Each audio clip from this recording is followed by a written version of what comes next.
Baik, bismillahirrahmanirrahim. Assalamualaikum warahmatullahi wabarakatuh. Selamat sore, selamat bergabung di dalam program KUL 30, kuliah gratis 30 menit, yang merupakan sebuah kuliah berseri yang terdiri dari 15 seri kegiatan. Baik, hadirin yang berbahagia, pada kesempatan pertama ini kita akan mencoba berbicara tentang experience kita selama 1 tahun terakhir di dalam masa pandemi COVID-19 dalam menyelenggarakan proses pendidikan. Sebelum kita melanjutkan, ada 4 hal penting yang perlu diperhatikan. Yang pertama, agar senantiasa selalu fokus untuk mengikuti agenda rangkaian webinar secara keseluruhan, mendengarkan semua uraian materi dengan seksama, siapkan catatan untuk menuliskan apa yang dianggap penting, serta pastikan bahwa kamera senantiasa berada dalam kondisi on. Saya Muhammad Adri, Still Learning on Education and Technology. Beberapa hal background pengalaman saya di dalam hal instructional technology barangkali bisa saya paparkan. Memiliki 17 tahun pengalaman di dalam hal pengembangan experience on online learning, di dalam pengembangan online learning semenjak tahun 2004. Kemudian 15 tahun berpengalaman di dalam pengembangan multimedia instructional design semenjak tahun 2006 bersama Kementerian Pendidikan dan Kebudayaan. Kemudian 13 tahun experience di dalam blended learning research and design semenjak 2008 dari Institute of Education, University of London, dan 11 tahun experience on online learning design dengan menggunakan Microsoft Education Toolkit, serta 8 tahun experience di dalam teknologi and education sejak tahun 2013 di Nanyang Polytechnic, Singapura. Hadirin yang berbahagia, dalam kondisi saat ini, kita sudah sama mengalami 1 tahun terakhir. Kehadiran pandemi COVID-19 telah mengubah segala aspek kehidupan kita. Change everything. Aktivitas kehidupan kita yang selama ini normal, perkuliahan tatap muka, belajar di sekolah, akhirnya tiba-tiba berubah.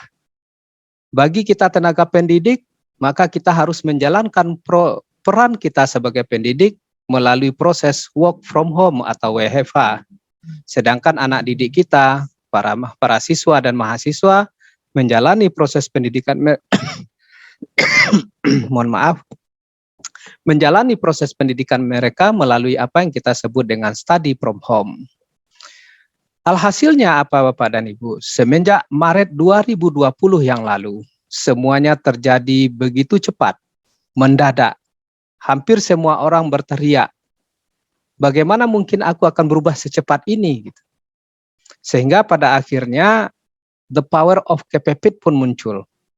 Apapun yang kita miliki pada saat itu, kita gunakan bagaimana untuk senantiasa bisa menjalankan tugas dan fungsi utama kita sebagai pendidik. Sehingga saya membuat sebuah quotes bahwa tidak ada aksi yang tidak dilakukan oleh guru, oleh dosen, ataupun tenaga instruktur di lembaga diklat demi menyelamatkan dunia pendidikan tanpa dukungan teknologi online. Karena jarak yang memisahkan kita, jarak yang membuat kita berada jauh dari objek kerja kita. Guru terpisah dari para siswanya. Dosen terpisah dengan para mahasiswanya. Para instruktur diklat di balai-balai diklat terpisah dengan para calon peserta pelatihan yang diselenggarakan. Bimbingan belajar pun juga demikian, mereka seakan kehilangan konsumen karena kemudian tidak berhasil menyelenggarakan proses pembimbingan dalam bentuk tatap muka sebagai core bisnis yang selama ini mereka jalankan. Maka satu-satunya solusi adalah teknologi online.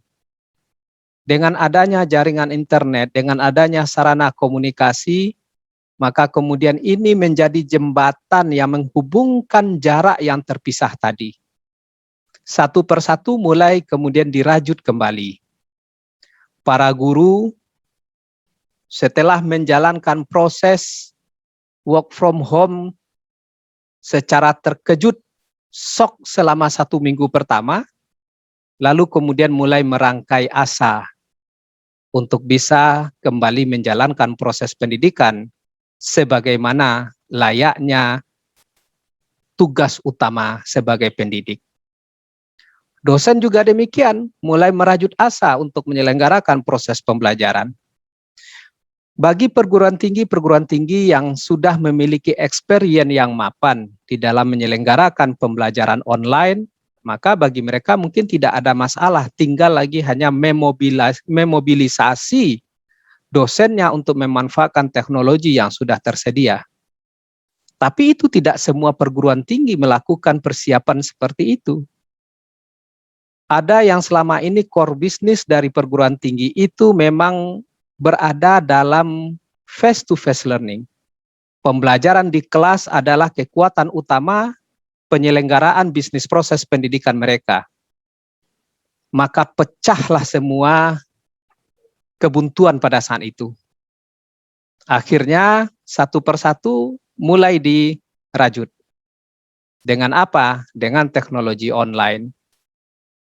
Lembaga diklat, bimbingan belajar juga demikian. Mereka mulai kembali membangun asa dengan memanfaatkan teknologi, salah satu teknologi yang paling populer di dalam kondisi darurat adalah aplikasi chat messenger, WhatsApp misalnya, ataupun Telegram.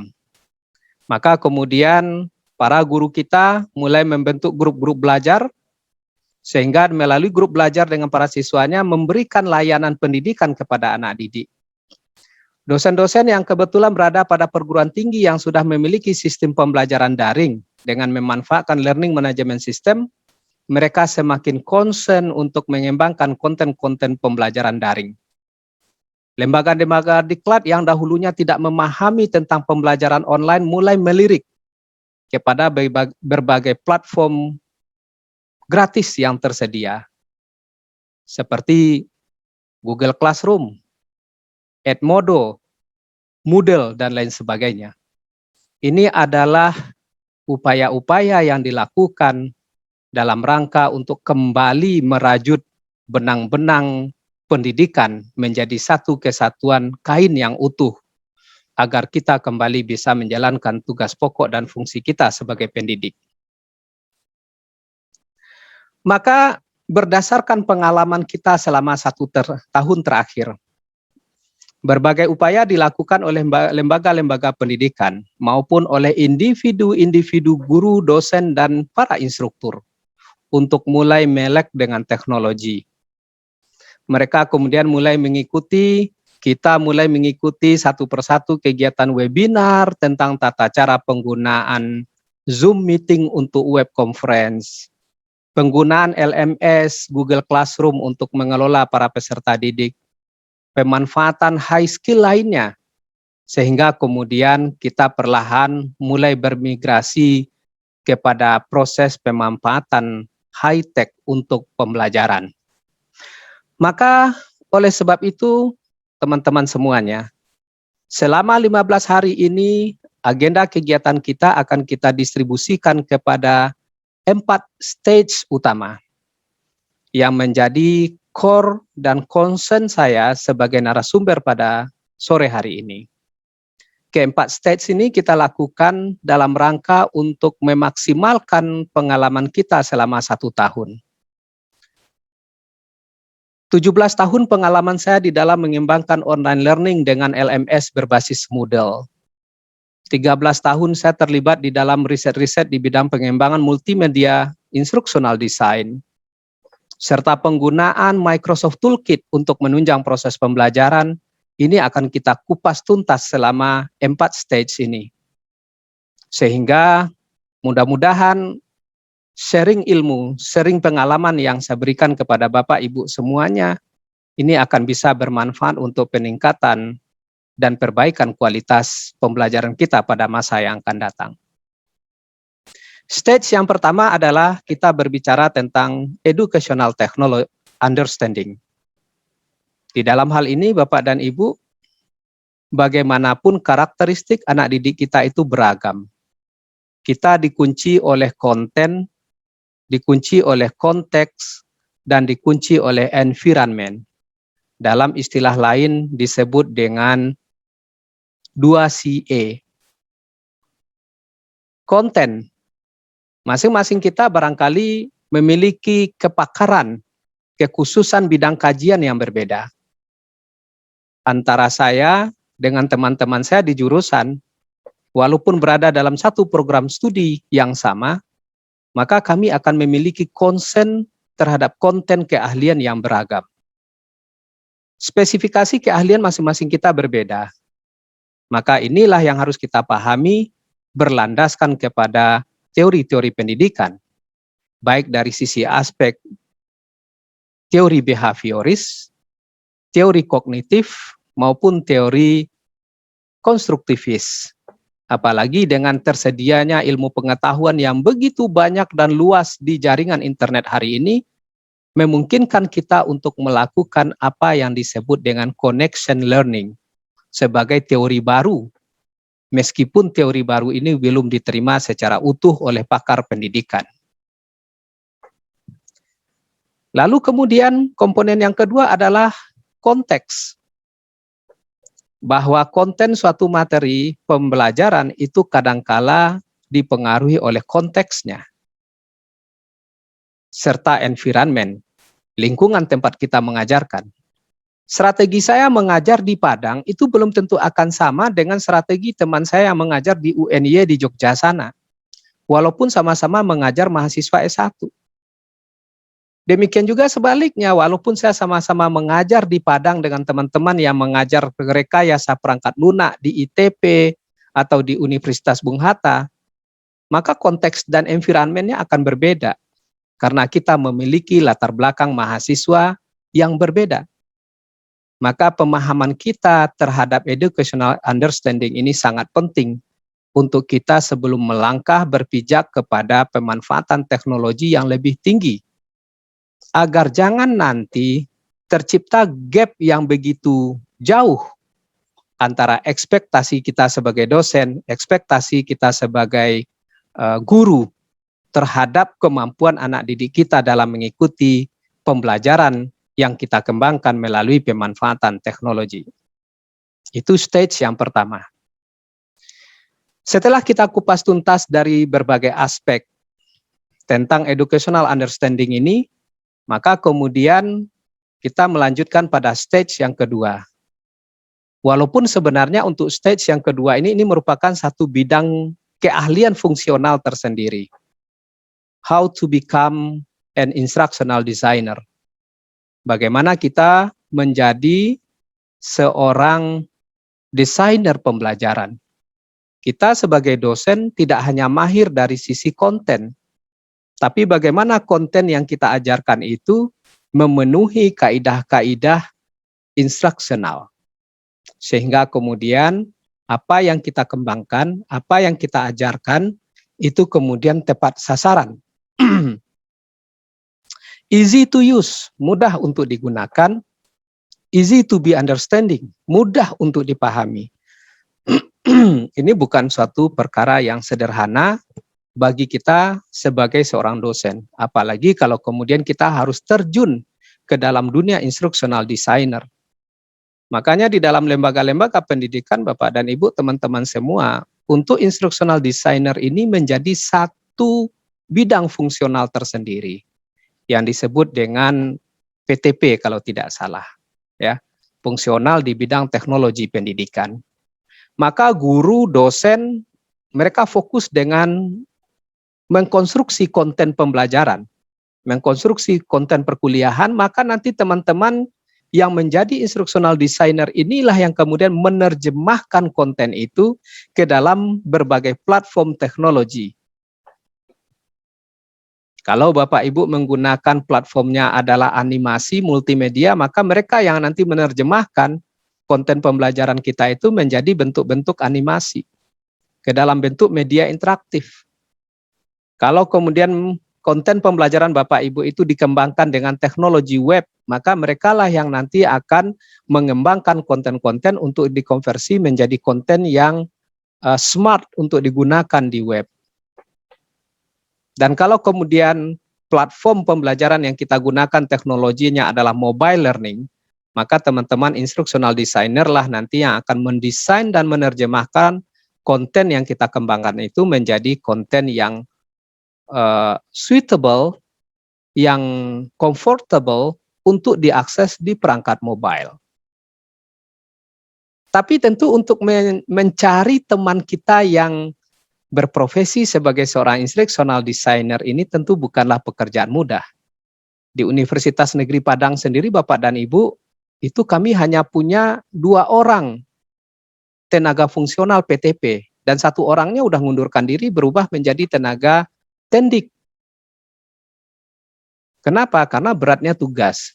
Tapi sebenarnya teman-teman yang ada dari lulusan program studi teknologi pendidikan justru perannya di sini hanya saja pengorganisasian di dalam dunia pendidikan kita terhadap peran dari seorang fungsional teknologi, pengembang teknologi pendidikan ini tidak jalan.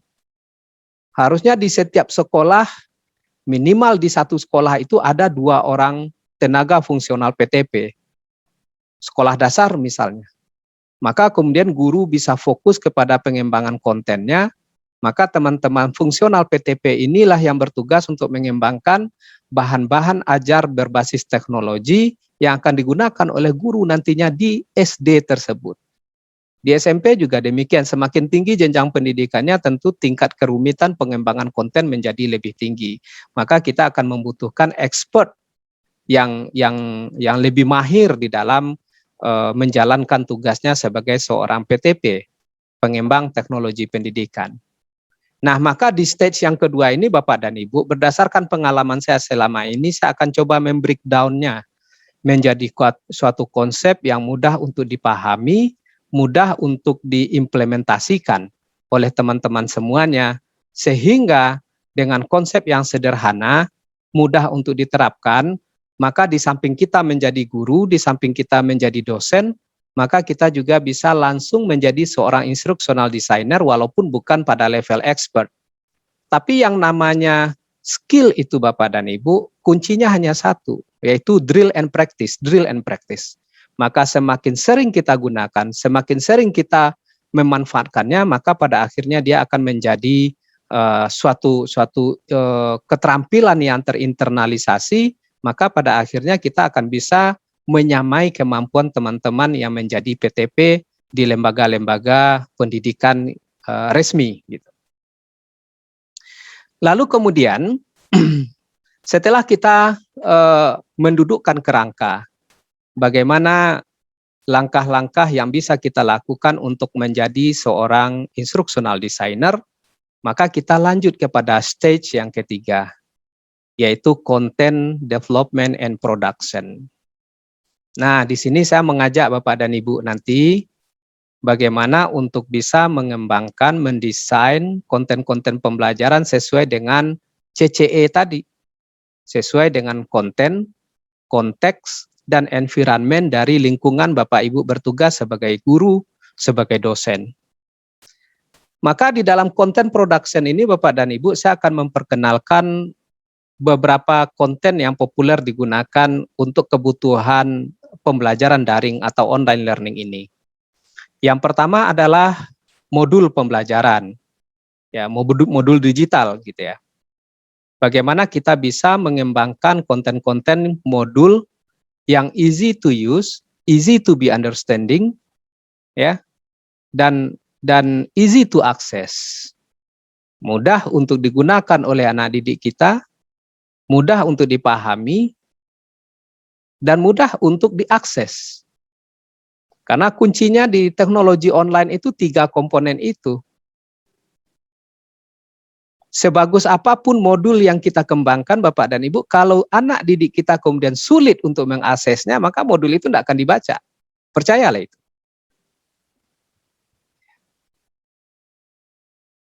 Sebagus apapun akses kita sediakan, gitu ya. Tapi kalau kemudian modul itu berupa modul yang sulit dipahami, anak didik kita juga nggak akan membaca. Dan yang terpenting adalah modul itu mudah digunakan. Jangan setiap kali anak didik kita mengakses, dia bertanya, what next? Setelah ini ngapain ya? Apa lagi selanjutnya? Nah, ini stage yang ketiga. Bagaimana kemudian kita bisa mengembangkan sebuah content production yang runut sesuai dengan level dan kemampuan dari anak didik kita dalam memahami materi pembelajaran. Nah, setelah kita tuntas, Bapak Ibu, teman-teman semuanya pada aspek content production ini, maka kita masuk kepada aspek yang keempat. Publish and make money with your skill.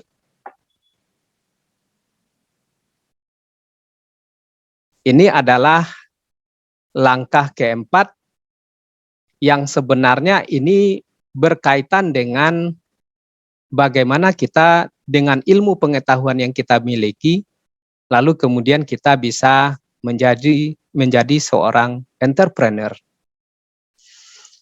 Bapak, Ibu, dan hadirin yang berbahagia, nanti di bagian penjelasan selanjutnya saya akan menggambarkan poin yang keempat ini, beberapa contoh dan realita nyata yang kita tidak menyadari selama ini. Bahwa apa yang kita lakukan selama ini tak lain dan tak bukan kita jalani hanya sebatas menjalankan tupoksi, tanpa ada memiliki nilai lebih untuk personal kita. Padahal pada stage yang keempat ini, saya akan menunjukkan kepada Bapak dan Ibu bahwa apa yang selama ini kita lakukan sebenarnya bisa kita jadikan sebagai passive income. Passive income generate bagi kita. Sehingga tanpa kita sadari, di samping penghasilan tetap dari pekerjaan rutin yang kita lakukan, ada penghasilan lain yang terus-menerus berdering di rekening kita, padahal itu adalah side effect atau side impact dari apa yang kita lakukan dari stage 1, stage 2, dan stage 3. Nah, kenapa selama ini kita tidak pernah kepikiran itu? Karena tidak pernah terpikirkan. Karena tidak pernah ada orang yang memberitahu. Dan tidak pernah ada orang yang menunjukkan bagaimana caranya. Maka 15 seri perkuliahan 30 menit kita ini akan membuka rahasia ke arah sana. Teman-teman semuanya, Bapak Ibu yang berbahagia, maka dalam konteks pengembangan konten-konten pembelajaran di era new normal ini, setidaknya kita akan memperhatikan kaidah dari model AIDA. Kenapa Bapak dan Ibu? Sudah 1 tahun kita menjalani perkuliahan secara daring, 4 hal ini sudah mulai turun. Tidak hanya pada diri anak didik, tapi pada diri dosen, guru, instruktur pun mulai menurun. Yang pertama adalah awareness, tingkat kepekaan, tingkat kepedulian. Hari ini Bapak dan Ibu, betapa banyak kuliah daring kita lakukan, pembelajaran daring yang kita lakukan. Anak didik kita hadir di depan kita melalui webcam, tapi hati dan perasaannya itu mengerjakan aktivitas lain. Bahkan tidak sedikit yang kemudian menggunakan teknik mirroring kamera.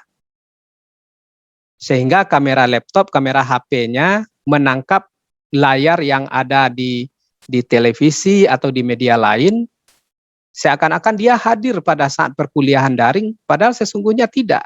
Itu hanya teknik mirroring yang dilakukan. Ini masalah awareness. Yang kedua adalah interest. Setelah kita mampu meningkatkan tingkat kepekaan, kepedulian mereka, maka kemudian kita rangsang ketertarikannya melalui pengembangan konten-konten pembelajaran yang menarik, mudah diakses dan mudah dipahami. Sehingga dengan sendirinya akan muncul apa yang kita sebut dengan desire to learn, keinginan untuk belajar. Sehingga tanpa diberi tugas pun mereka udah belajar. Hari ini tidak, Bapak dan Ibu. Kalau tidak kita beri tugas, mereka nggak akan belajar. Setahun terakhir saya pengalaman pribadi, Bapak dan Ibu. Kadangkala kita udah berjibaku mengembangkan modul pembelajaran yang akan diakses, yang akan dipelajari oleh mahasiswa. Jangankan untuk mereka pahami, dibaca pun tidak. Padahal kita kadangkala nggak tidur, Bapak dan Ibu, dalam mengembangkan modul pembelajaran untuk memberikan layanan kepada mahasiswa. Kenapa? Karena desire to learn mereka itu tidak tumbuh. Rasa haus, rasa ingin untuk belajar itu tidak muncul. Maka kalau kita mampu menggerakkan aspek desire ini, maka pada akhirnya mereka ready to action. Tanpa disuruh, tanpa diketok, mereka sudah siap untuk belajar secara mandiri. Maka dalam pelatihan ini pun juga akan diarahkan Bapak dan Ibu, dalam webinar kita ini pun juga Bapak Ibu akan saya arahkan kepada aspek-aspek AIDA ini. Bagaimana kemudian Bapak Ibu mulai semakin bagus kepekaan dan kepeduliannya terhadap pemanfaatan teknologi daring di dalam pembelajaran, sehingga kemudian muncul ketertarikannya, lalu muncul keinginannya, dan akhirnya berbuat untuk memperbaiki kualitas pembelajaran kita. Nah, inilah renungan yang saya lakukan dalam beberapa pekan terakhir, Bapak dan Ibu. Lalu kemudian saya melihat bahwa Ramadan inilah momennya, di mana kadangkala di bulan Ramadan ini sering kita mengalami kekosongan, empty space, empty time, kekosongan waktu dan kekosongan kesempatan. Maka kemudian untuk bisa kita menjadi seorang online instructional designer ini, kita akan fokus kepada aspek 4 komponen ini.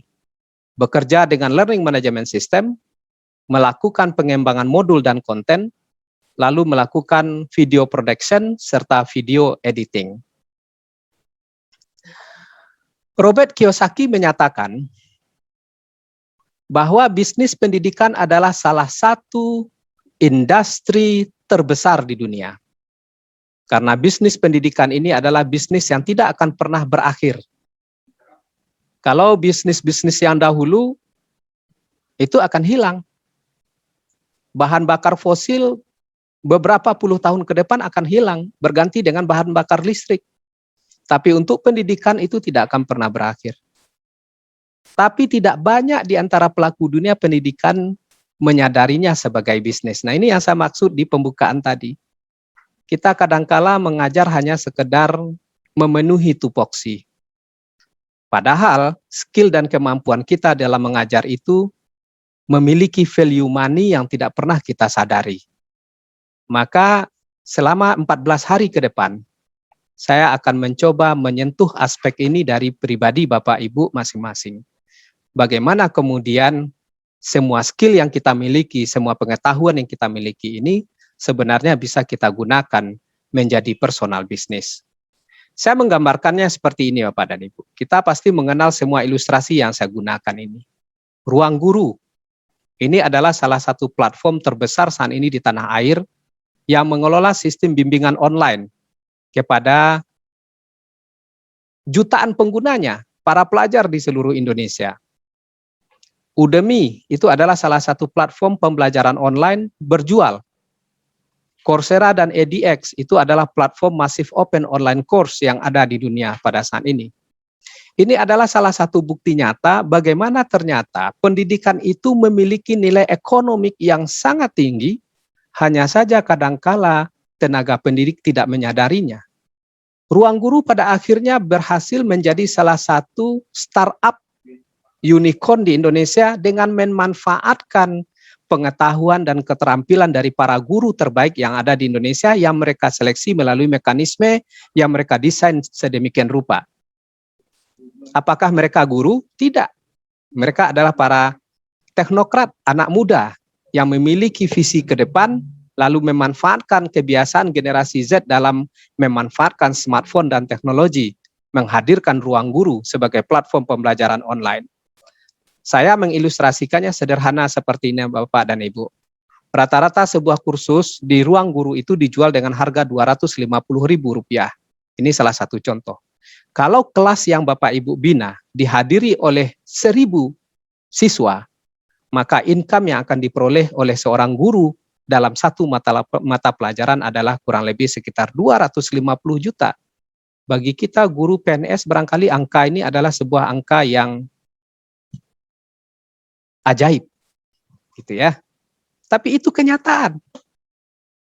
Dan terlepas dari sistem fee ruang guru yang diterapkan, yang jelas nanti seorang guru akan menerima royalti ya sekitar 100 sampai 150 juta.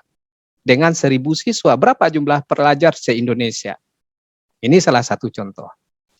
Udemy, satu kursusnya itu berkisar dengan harga 1.250.000 sampai 2.500.000.